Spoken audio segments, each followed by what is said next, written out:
ಪ್ರಧಾನಿ ನರೇಂದ್ರ ಮೋದಿ ಅವರ ಏಕ ಆಳ್ವಿಕೆ ಅಂತ್ಯವಾಗಿರುವಂಥದ್ದು. ದಶಕದ ನಂತರ ದೇಶದಲ್ಲಿ ಸಮ್ಮಿಶ್ರ ಆಳ್ವಿಕೆ ಶುರುವಾಗ್ತಾ ಇದೆ. 10 ವರ್ಷಗಳ ಬಳಿಕ ಸಮ್ಮಿಶ್ರ ಸರ್ಕಾರದ ಸುಳಿಯಲ್ಲಿ ಮೋದಿ ಅವರು ಸಿಲುಕಿಕೊಂಡಿದ್ದಾರೆ. 3.0 ಆಳ್ವಿಕೆಗೂ ಕೂಡ ಡಿಮ್ಯಾಂಡ್ ಶುರುವಾಗಿರುವಂತಹದ್ದು. NDA ಅಂಗಪಕ್ಷಗಳಿಂದ ಸಚಿವ ಸ್ಥಾನಕ್ಕಾಗಿ ಬೇಡಿಕೆಯನ್ನು ಇಡಲಾಗ್ತಾ ಇದೆ. ಹಾಗಾದ್ರೆ ಯಾರ್ಯಾರ ಬೇಡಿಕೆ ಏನೇನು ನೋಡ್ತಾ ಹೋಗೋಣ. ಚಂದ್ರಬಾಬು ನಾಯ್ಡು ಅವರು TDPಯ ಮುಖ್ಯಸ್ಥರು, ಇವರು ಒಂದು ಡಿಮ್ಯಾಂಡ್ ಅನ್ನು ಇಟ್ಟಿದ್ದಾರೆ. ಸ್ಪೀಕರ್ ಹುದ್ದೆಯನ್ನ ನಮ್ಮ ಪಕ್ಷದ ಸಂಸದನಿಗೆ ಕೊಡಬೇಕು ಅಥವಾ ನಮ್ಮ ಪಕ್ಷದ ಸದಸ್ಯನಿಗೆ ಕೊಡಬೇಕು ಅನ್ನುವಂತಹ ಡಿಮ್ಯಾಂಡ್ ನಂಬರ್ 2, 5 ರಿಂದ 6 ಪ್ರಬಲ ಖಾತೆಗಳು, ನಾವು ಕೇಳಿರುವಂತಹ ಖಾತೆಗಳನ್ನು ಕೊಡಬೇಕು, ಆಗ ಮಾತ್ರ ನಾವು ಸಪೋರ್ಟ್ ಅನ್ನು ಮಾಡ್ತೇವೆ ಅನ್ನುವಂತಹ ವಿಚಾರ. ಅದರ ಜೊತೆಗೇನೆ ಡಿಮ್ಯಾಂಡ್ ನಂಬರ್ 3 ಅನ್ನು ಗಮನಿಸ್ತಾ ಇದ್ರಿ. ಅದರಲ್ಲಿ ಪ್ರಮುಖವಾಗಿ ಒಂದಿಷ್ಟು ಖಾತೆಗಳನ್ನು ಉಲ್ಲೇಖಿಸಿದ್ದಾರೆ.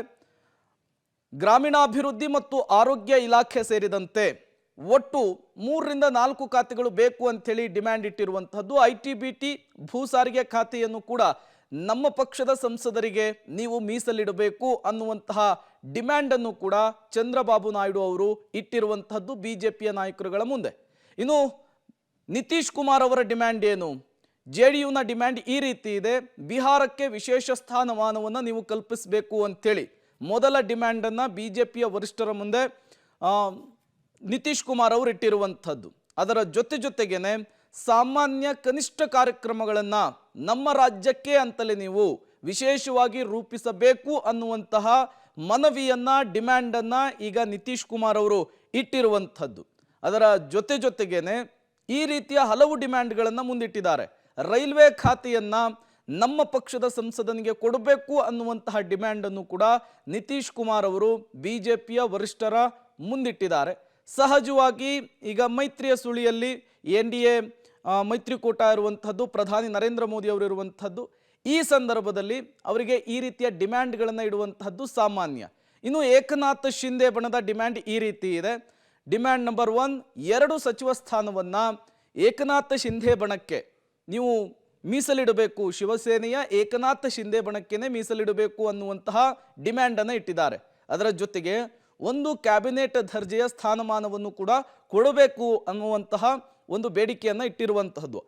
ಇದೇ ರೀತಿಯ ಬೇಡಿಕೆಗಳನ್ನು 3 ಪಕ್ಷದ ನಾಯಕರುಗಳು ಇಟ್ಟಿರುವಂತಹದ್ದು. ಇನ್ನು ಒಂದು ರಾಜ್ಯ ಸಚಿವ ಸ್ಥಾನವನ್ನು ಕೂಡ ನಮ್ಮ ಪಕ್ಷದ ಸದಸ್ಯನಿಗೆ ಕೊಡಬೇಕು ಅಂಥೇಳಿ ಏಕನಾಥ್ ಶಿಂದೆ ಬಣ ಈಗ ಬಿಜೆಪಿಯ ವರಿಷ್ಠರ ಮುಂದೆ ತಮ್ಮ ಡಿಮ್ಯಾಂಡನ್ನ ಬೇಡಿಕೆಯನ್ನ ಇಟ್ಟಿರುವಂಥದ್ದು. ಇನ್ನು LJP ಡಿಮ್ಯಾಂಡ್ ಈ ರೀತಿ ಇದೆ. ಅವರ ಡಿಮ್ಯಾಂಡ್ ಕೂಡ ಸಹಜವಾಗಿಯೇ 2 ಸಚಿವ ಸ್ಥಾನವನ್ನ ನಮ್ಮ ಪಕ್ಷದ ಸದಸ್ಯರಿಗೆ ನೀವು ಕೊಡಬೇಕು ಅನ್ನುವಂತಹ ಡಿಮ್ಯಾಂಡ್ ಅನ್ನು ಇಟ್ಟಿದ್ದಾರೆ ಬಿಜೆಪಿಯ ವರಿಷ್ಠರ ಮುಂದೆ. ಅದರ ಜೊತೆಗೇನೆ ಈ ರೀತಿಯ ಹಲವು ಡಿಮ್ಯಾಂಡ್ಗಳನ್ನು ಇಡ್ತಾ ಹೋಗಿರುವಂತಹದ್ದು. ಒಂದು ಕ್ಯಾಬಿನೆಟ್ ದರ್ಜೆಯ ಸ್ಥಾನಮಾನವನ್ನು ಕೊಡಬೇಕು ಅನ್ನುವಂತಹ ಡಿಮ್ಯಾಂಡ್ ಅನ್ನು ಕೂಡ LJPಯ ನಾಯಕರುಗಳು ಇಟ್ಟಿರುವಂತಹದ್ದು.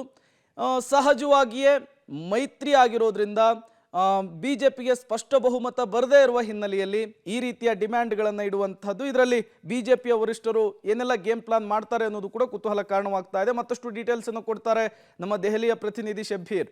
ದೂರವಾಣಿ ಸಂಪರ್ಕದಲ್ಲಿ ಜಾಯಿನ್ ಆಗಿದ್ದಾರೆ. ಶಬ್ಬೀರ್, ಸಹಜವಾಗಿಯೇ ಕುತೂಹಲ ಕಾರಣವಾಗ್ತಾ ಇದೆ ರಾಷ್ಟ್ರ ರಾಜಧಾನಿ ದೆಹಲಿಯಲ್ಲಾಗ್ತಾ ಇರುವಂತಹ ಬೆಳವಣಿಗೆಗಳು. ಒಂದು ಕಡೆ ಸರ್ಕಾರವನ್ನು ರಚಿಸುವಂತಹ ಕಸರತ್ತು, ಮತ್ತೊಂದು ಕಡೆ ಮೈತ್ರಿ ಪಕ್ಷದ ನಾಯಕರುಗಳು ಬಿಜೆಪಿಯ ವರಿಷ್ಠರ ಮುಂದೆ ಡಿಮ್ಯಾಂಡ್ಗಳ ಮೇಲೆ ಡಿಮ್ಯಾಂಡ್ ಅನ್ನು ಇಡ್ತಾ ಇದ್ದಾರೆ. ಸದ್ಯಕ್ಕೆ ದೆಹಲಿ ಮಟ್ಟದಲ್ಲಿ ಸರ್ಕಾರ ರಚಿಸುವಂತಹ ನಿಟ್ಟಿನಲ್ಲಿ ಏನೆಲ್ಲ ಬೆಳವಣಿಗೆಗಳಾಗ್ತಾ ಇದೆ ಶಬ್ಬೀರ್?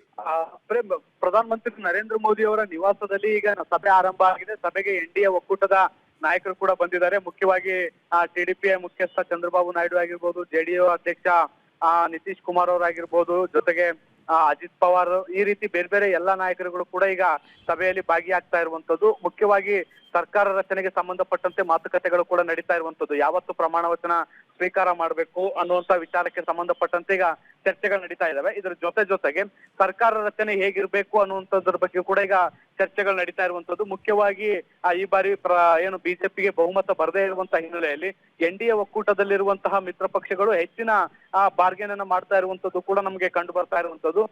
TDP ಸೇರಿದಂತೆ JDU ಮತ್ತೆ ಕೆಲವೊಂದಿಷ್ಟು ಪ್ರಮುಖ ಅಲಯನ್ಸ್ ಪಾರ್ಟಿಗಳೇನಿದಾವೆ ಅವು ಹೆಚ್ಚಿನ ಸಚಿವ ಸ್ಥಾನಗಳನ್ನ ಮತ್ತೆ ಪ್ರಮುಖ ಖಾತೆಗಳನ್ನ ಕೊಡ್ಬೇಕು ಅನ್ನುವಂತ ನಿಟ್ಟಿನಲ್ಲಿ ಡಿಮ್ಯಾಂಡ್ ಅನ್ನ ಮಾಡ್ತಾ ಇರುವಂತದ್ದು. ಮುಖ್ಯವಾಗಿ ಟಿಡಿಪಿ ಮತ್ತೆ ಜೆಡಿಯು ಕಿಂಗ್ ಮೇಕರ್ ಆಗಿರುವಂತಹ ಹಿನ್ನೆಲೆಯಲ್ಲಿ ಅವರು ಹೆಚ್ಚಿನ ಏನು ಬೇಡಿಕೆಗಳನ್ನ ಇಡ್ತಾ ಇರುವಂತದ್ದು ಕೂಡ ಗೊತ್ತಾಗ್ತಾ ಇದೆ.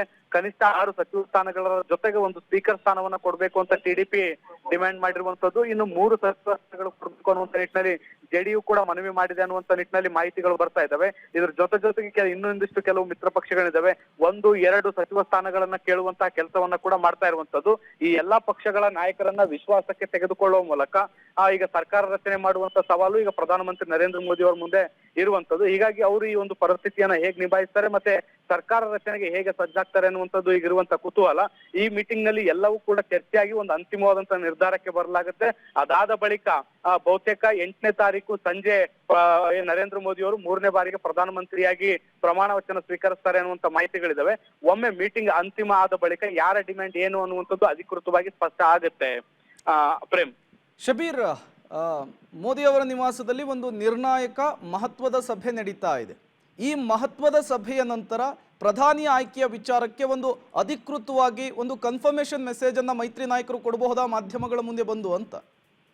ಬಹುತೇಕ ಖಚಿತ ಆಗುವಂತ ಸಾಧ್ಯತೆಗಳನ್ನ ನಾವು ನಿರೀಕ್ಷೆ ಮಾಡಬಹುದು. ಯಾಕೆಂದ್ರೆ ಈಗಾಗಲೇ ನಿರ್ಣಯದಂತೆ ನರೇಂದ್ರ ಮೋದಿ ಅವರೇ 3ನೇ ಬಾರಿಗೆ ಪ್ರಧಾನಮಂತ್ರಿ ಆಗುವಂತದ್ದು ಅನ್ನೋದ್ರ ಬಗ್ಗೆ ಸ್ಪಷ್ಟವಾದಂತ ಮಾಹಿತಿಗಳು ಇದಾವೆ.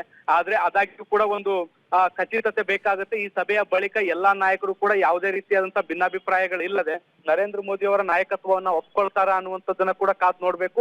ಈ ಸಭೆಯಲ್ಲಿ ಬಹುತೇಕ ಆ ಪ್ರಶ್ನೆಗೂ ಕೂಡ ಉತ್ತರ ಸಿಗುವಂತ ನಿರೀಕ್ಷೆಗಳನ್ನ ಕೂಡ ನಾವು ಮಾಡ್ಬೋದು. ಸಭೆಯಲ್ಲಿ ಹೊರಗಡೆ ಬಂದ ಬಳಿಕ ಎಲ್ಲಾ ನಾಯಕರು ಕೂಡ ಸಮಾನ ಒಂದು ಅಭಿಪ್ರಾಯಕ್ಕೆ ಬರ್ತಾರ ಅನ್ನುವಂಥದ್ದನ್ನ ನೋಡ್ಬೇಕು. ಬಹುತೇಕ ಅದು ಕೂಡ ನಿರ್ಧಾರ ಆಗುತ್ತೆ. ಈಗ ಆಲ್ರೆಡಿ ಅದು ಬಹುತೇಕ ಖಚಿತ ಆಗಿರುವಂತದ್ದು, ಬಟ್ ಅಧಿಕೃತ ಆಗುವಂತದ್ದು ಮಾತ್ರ ಈ ಸಭೆ ಆದ ಬಳಿಕ ಸ್ಪಷ್ಟ ಆಗುತ್ತೆ. ಪ್ರೇಮ್. ಶಬೀರ್, ದಶಕದ ನಂತರ ಈಗ ಮೈತ್ರಿ ಯುಗಕ್ಕೆ ಭಾರತ ಮರಳಿರುವಂಥದ್ದು. ಮೈತ್ರಿ ಸರ್ಕಾರ ಆದಂತಹ ಸಂದರ್ಭದಲ್ಲಿ ಸಮನ್ವಯತೆ ಅನ್ನೋದು ತುಂಬಾನೇ ಮುಖ್ಯವಾಗುತ್ತೆ. ಈಗಾಗಲೇ ಹಲವು ಪಕ್ಷಗಳು ನಮಗೆ ಇಂಥದ್ದೇ ಖಾತೆಗಳು ಬೇಕು ಅನ್ನುವಂತಹ ಬೇಡಿಕೆಗಳನ್ನು ಕೂಡ ಇಡ್ತಾ ಇರುವಂಥದ್ದು. ಇವತ್ತಿನ ಸಭೆಯಲ್ಲಿ ಈ ಖಾತೆಗಳ ಡಿಮ್ಯಾಂಡ್ ವಿಚಾರಕ್ಕೆ ಸಂಬಂಧಪಟ್ಟಂತೆ ಮೈತ್ರಿ ಪಕ್ಷಗಳ ಬೇಡಿಕೆಯ ವಿಚಾರಕ್ಕೆ ಸಂಬಂಧಪಟ್ಟಂತೆ ಏನಾದ್ರು ಚರ್ಚೆ ಆಗಬಹುದಾ ಅಂತ? ಪ್ರೇಮ್, ಖಂಡಿತವಾಗ್ಲೂ ಒಂದಿಷ್ಟು ಪ್ರಾಥಮಿಕವಾದಂತ ಚರ್ಚೆಗಳು ಖಂಡಿತವಾಗ್ಲೂ ಆಗುತ್ತೆ. ಮತ್ತೆ ಯಾರ್ಯಾರ ಡಿಮ್ಯಾಂಡ್ ಏನು, ಬೇಡಿಕೆಗಳೇನು ಅನ್ನುವಂಥದ್ರ ಬಗ್ಗೆ ಕೂಡ ಸಮಾಲೋಚನೆ ಮಾಡುವಂತ ಕೆಲಸವನ್ನ ಕೂಡ ಮಾಡ್ಲಾಗತ್ತೆ. ಎಲ್ಲದಕ್ಕಿಂತ ಮುಖ್ಯವಾಗಿ ಈಗ NDA ಮುಂದೆ ಇರುವಂತದ್ದು ಒಂದು ಸರ್ಕಾರ ರಚನೆ ಮಾಡುವಂತದ್ದು ಮತ್ತೆ ಸರ್ಕಾರ ರಚನೆಯ ಪಾತ್ರ ಹೇಗಿರ್ಬೇಕು ಅನ್ನುವಂಥದ್ರ ಬಗ್ಗೆ ಆಗಿದೆ. ಜೊತೆಗೆ ಯಾರ್ಯಾರಿಗೆ ಎಷ್ಟು ಸ್ಥಾನಗಳನ್ನ ಕೊಡ್ಬೇಕಾಗತ್ತೆ ಕ್ಯಾಬಿನೆಟ್ ಅಲ್ಲಿ ಅನ್ನೋದ್ರ ಬಗ್ಗೆ ಕೂಡ ಒಂದಿಷ್ಟು ಪ್ರಾಥಮಿಕ ಚರ್ಚೆಗಳಾಗುತ್ತೆ. ಇದಾದ ಮೇಲೆ ಅಂತಿಮವಾಗಿ ನರೇಂದ್ರ ಮೋದಿ ಅವರು ಪ್ರಧಾನಮಂತ್ರಿ ಆದ ಬಳಿಕ ಯಾರಿಗೆ ಎಷ್ಟು ಸಚಿವ ಸ್ಥಾನಗಳನ್ನು ಕೊಡಬೇಕು ಅನ್ನುವಂಥದ್ದನ್ನ ನಿರ್ಧಾರ ಮಾಡ್ತಾರೆ. ಬಹುತೇಕ ಈಗ ಏನು ಒಂದು ಮೈತ್ರಿ ಸರ್ಕಾರ ಆಗಿರುವಂತ ಹಿನ್ನೆಲೆಯಲ್ಲಿ ವಿರೋಧ ಪಕ್ಷಗಳ ಅಲಯನ್ಸ್ ಪಕ್ಷಗಳ ವಿಶ್ವಾಸವನ್ನ ತೆಗೆದುಕೊಳ್ಬೇಕಾಗಿರುವಂತ ಹಿನ್ನೆಲೆಯಲ್ಲಿ ಒಂದಿಷ್ಟು ಏನು ಕಾಂಪ್ರಮೈಸ್ ಅನ್ನುವಂಥದ್ದನ್ನ ಮಾಡ್ಕೊಳ್ಳೇಬೇಕಾದಂತ ಅನಿವಾರ್ಯತೆ ಇರುವಂತದ್ದು. ಹೀಗಾಗಿ ನರೇಂದ್ರ ಮೋದಿ ಅವರು ಕೂಡ ಈ ಬಾರಿ ಮೈತ್ರಿ ಸರ್ಕಾರಕ್ಕಾಗಿ ಕಾಂಪ್ರಮೈಸ್ ಮಾಡ್ಕೋಬೇಕಾದಂತ ಅನಿವಾರ್ಯತೆಗೆ ಬಂದಿದ್ದಾರೆ. Prem. Okay, thank you Shabbir ತಮ್ಮೆಲ್ಲ ಮಾಹಿತಿಗಾಗಿ.